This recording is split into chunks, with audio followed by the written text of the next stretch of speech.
تو ان میں حضور نبی علیہ السلام کو جب یہ لوگ اسلام کو ایمان کو قبول کر لیں گے تو یہ ایسے پختہ ہوں گے کہ پھر کوئی قوت جو ہے ان کو ہلا نہیں سکتی۔ جب یہ ایمان لے آئیں گے تو پھر یہ آگے ایمان جو ہے باقی لوگوں میں تو خود بخود آگے جو ہے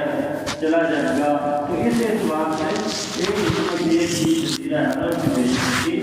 کہ یہ لوگ جو ہے اپنی ڈٹرمنیشن کے اعتبار سے مزاج کے اعتبار سے بڑے سخت تھے، جس چیز پہ جم جاتے تھے بس جم جاتے تھے۔ اچھا، دوسری بات یہ کہ وہاں کا جو ماحول ہے، وہاں کے جو سرکمسٹانسز ہیں وہ بڑے سخت ہیں، لیکن وہاں بہت وقت دھوپ ہوتی تھی اور چٹیل میدان اور پانی کا نام نہیں، اور ایسی جو ہے ایک سختی اس موسم میں ہے۔ تو حضور نبی علیہ السلام کو اس جگہ پہ بھیجنے کا مقصد یہ تھا کہ جب یہ لوگ جو اتنے مجاہدے میں رہ رہے ہیں، اتنے سخت یعنی تکالیف کے باوجود یہاں اپنی زندگی گزار رہے ہیں، تو جب یہ ایمان کو قبول کر لیں گے تو مجاہدہ کیونکہ ان کی گھٹی میں پڑا ہوا ہے، تو باقی جگہوں پہ باقی لوگوں میں دین پہنچا دینا یہ آسان ہوگا۔ جب یہ لوگ یہ سخت ترین قوم جو ہے اور سخت حالات کی سرکمسٹانسز کی جو قوم ہے وہ ایمان کو قبول کر لے گی، وہاں ایمان آ جائے گا، تو آگے پھر جو ضرب علاقے ہیں وہاں تک ایمان جانا یہ آسان ہو جائے گا۔ ایک یہ دوسری وجہ ہے۔ تیسری بات یہ تھی کہ وہ اگرچہ کے ان پڑھ تھے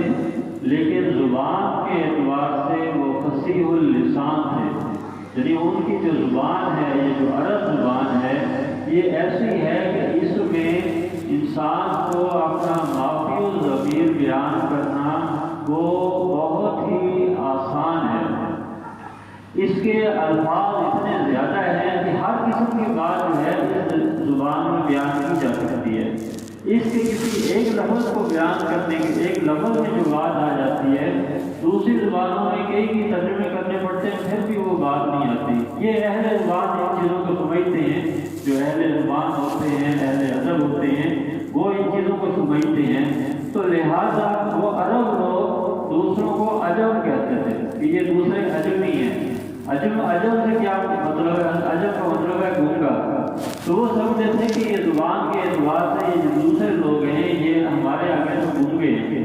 تو یہ عرب لوگ تھے جن کی زبان فصیح تھی اور وہ اپنا معافی و ضمیر کو بیان بڑی اچھے طریقے سے کر لیتے تھے۔ تو اس لیے یہاں نبی علیہ السلام تشریف لائے، جب یہ لوگ ایمان کو قبول کر لیں گے تو اس کے بعد ایمان کو دوسری زبانوں میں اور دوسرے مقامات میں پہنچانا آسان ہو جائے گا۔ تو لہذا یہ تین باتیں ہوئیں، ایک یہ کہ یہ لوگ دعوت اللہ کے لیے موضوع ترین لوگ تھے، اور دوسرا یہ کہ یہ مجاہدہ کر سکتے تھے، سخت سے سخت حالات جو ہے یہ ان کو برداشت کر سکتے تھے، اور تیسرا یہ کہ اپنے معافی و ضمیر کو دوسروں کے آگے اچھے الفاظ میں بیان کر سکتے تھے۔ تو یہ تین بڑی حکمتیں ہیں کہ یہاں جو ہے ایمان کا مرکز بنا اور یہاں حضور نبی علیہ السلام تشریف لائے۔ تو بہرحال نبی علیہ السلام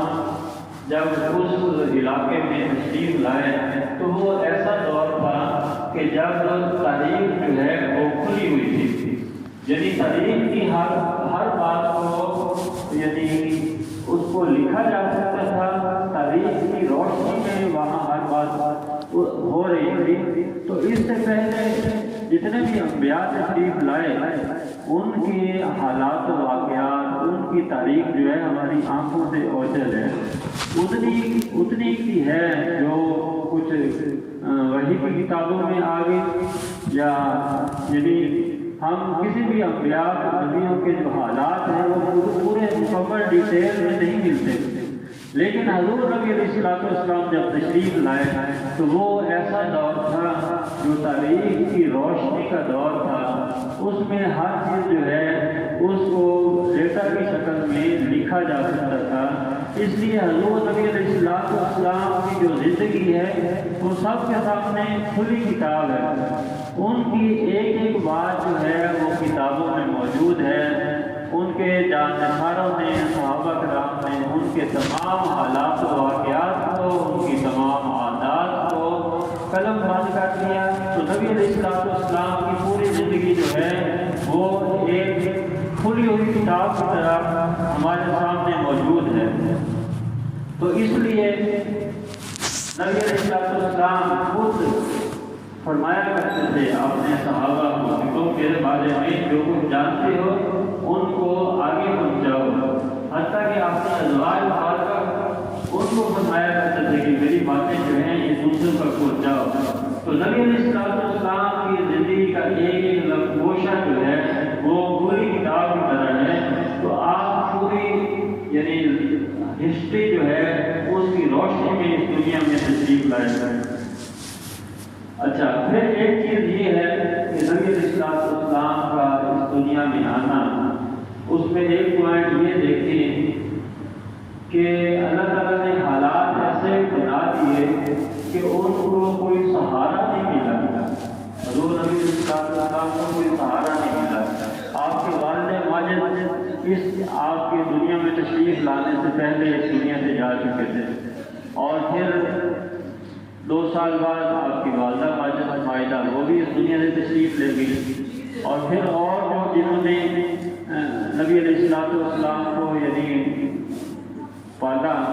اپنے پاس رکھا، چچا تھے اور جو بھی قریبی تھے، جو بھی سہارے تھے، اللہ تعالیٰ نے وہ اٹھا لیا تاکہ